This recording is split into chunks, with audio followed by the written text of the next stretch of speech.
Ahmedabad plane crash ను మర్చిపోకముందే air India Boeing Dreamliner విమానం మళ్లీ భయపెట్టింది. లండన్ నుంచి బెంగళూరుకు రావాల్సిన ఈ ఫ్లైట్ లో ఇంధన నియంత్రణ స్విచ్ లో టెక్నికల్ ఇష్యూ తలెత్తింది. అయితే విమానం బయలుదేరే ముందు దీన్ని గుర్తించడంతో పెను ప్రమాదం తప్పింది. ఎయిర్ ఇండియా AI-132 విమానం ల్యాండింగ్ లో ఇటు హిత్రూ అంతర్జాతీయ విమానాశ్రయం నుంచి బెంగళూరుకు రావాల్సి ఉంది.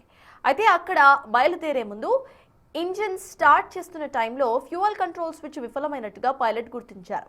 ఎడమ వైపు ఉన్న స్విచ్ ఆటోమేటిక్గా కట్ ఆఫ్ పొజిషన్ కు మారటాన్ని గమనించి వెంటనే కూడా ఉన్నత అధికారులకు సమాచారాన్ని అందించారు.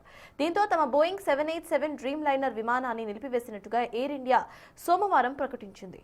అనంతరం ఈ విషయాన్ని పౌర విమానయాన నియంత్రణ సంస్థ DGCAకు తెలియజేసింది.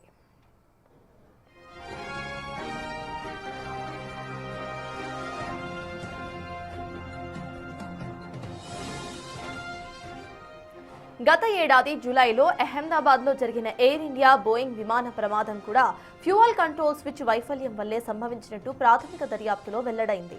విమానం టేకాఫ్ అయిన కొద్ది సెకండ్లలోనే ఈ స్విచ్ రన్ మోడ్ నుంచి కట్ ఆఫ్ మోడ్లోకి మారిపోయినట్టుగా గుర్తించారు.